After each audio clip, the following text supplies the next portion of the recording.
নারায়ণগঞ্জের রূপগঞ্জে একটি কারখানা শ্রমিকদের অসন্তোষে সংঘর্ষের ঘটনা ঘটেছে। আইনশৃঙ্খলা বাহিনীর সাথে শ্রমিকদের দফায় দফায় সংঘর্ষ, লাঠিচার্জ, ইট পাটকেল নিক্ষেপের ঘটনা ঘটে। এতে আইনশৃঙ্খলা বাহিনীর সদস্য সহ অন্তত ২০ জন আহত হয়েছে। বুধবার ভুলতা ইউনিয়নের রবিনটেক্স গার্মেন্টসের সামনে ঢাকা সিলেট মহাসড়কে ওই ঘটনা ঘটে। আন্দোলনরত শ্রমিকরা জানায়, ঈদের আগে ৫০ জন শ্রমিককে বিনা নোটিশে ছাঁটাই করে কর্তৃপক্ষ। এ নিয়ে কারখানার ভেতরে শান্তিপূর্ণ দাবি আদায়ের চেষ্টা চলছিল।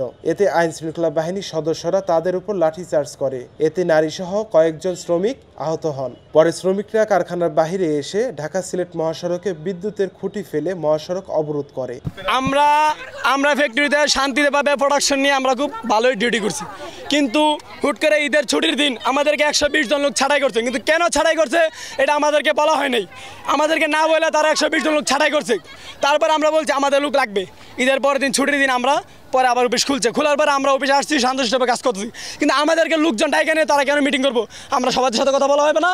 গেল ওইটা আমাদেরকে না জানায় লোক ছাঁটাই করছি। আচ্ছা, এখন এই ফ্যাক্টরি আবুল খায়ের কিনছে ১.৫ বছর হয়েছে। ১.৫ বছরের মধ্যে আমরা মালিককে দেখি না কেন? পাশে মাইক্রো আছে, ফকির ফ্যাশন আছে, সমস্ত ফ্যাক্টরিতে মালিক শ্রমিকের সাথে সামনে বসে মিটিং করে। কিন্তু আমরা ১ বছর ১.৫ বছর হচ্ছে আমরা মালিককে দেখি না।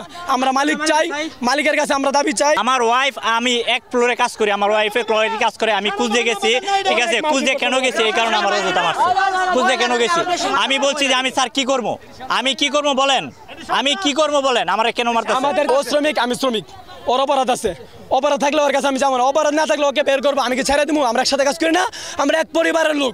ওর অপরাধ ছাড়া ওকে বিনা অপরাধে চাকরি থেকে বরখাস্ত করা হবে, এটার জবাব দিতে হবে কেন তাদেরকে বের করা হয়েছে।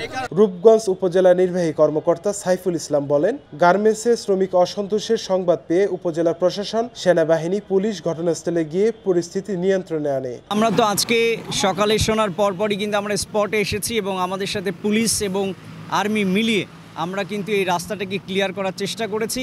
শ্রমিকরা যে দাবি দিয়েছে সেই দাবি নিয়ে আমরা ম্যানেজমেন্টের সাথে আজকেই বসবো। আমাদের শ্রমিকদের যারা প্রতিনিধি রয়েছে তাদেরকে সাথে নিয়ে আমরা এটা বসবো এবং এটা আলোচনার মাধ্যমে সমাধান করার চেষ্টা করব।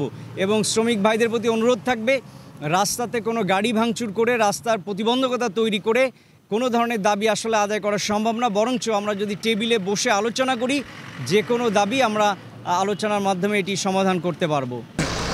ধন্যবাদ আপনাদেরকে। আপনারা জানেন, আপনারা যখন এই এলাকায় এসেছেন দেখেছেন যে এই যে দেশের অর্থনীতির অন্যতম একটি চালিকা শক্তি এই ঢাকা সিলেট হাইওয়েটি কিন্তু সম্পূর্ণ বন্ধ ছিল। আমাদের সেনাবাহিনীর ভাইরা এবং আমরা অনেক চেষ্টা করার পরে এই যে কিছুক্ষণ আগে হাইওয়েটা চালু করতে পেরেছি। এবং এই হাইওয়ে চালু করতে যে আমাদের সেনাবাহিনীর একজন কমিশন অফিসার সহ, আমাদের পুলিশের একজন এএসপি সহ, আমাদের সেনাবাহিনীর বেশ কয়েকজন সৈনিক এবং আমাদের বেশ কয়েকজন পুলিশ সদস্য গুরুতর আহত হয়েছেন। শ্রমিকদের হামলায় সেনা কর্মকর্তা সহ বেশ কয়েকজন পুলিশ সদস্য আহত হয়েছে। এ ঘটনায় ৭ জনকে আটক করা হয়েছে। মূল কারণ হচ্ছে ১২০ জন লোক ছাঁটাই করছে, আমাদেরকে না জানায় কি কারণে ছাঁটাই করছে এটা আমাদেরকে বলে নাই। যে কোনো সমস্যা হবে লোক ছাঁটাই করবে, কিন্তু কেন? তাদের তো অপরাধ আছে, এটা তো আমরা জানতে পারি। নাফিউল লিকসন, দৃষ্টি ২৪।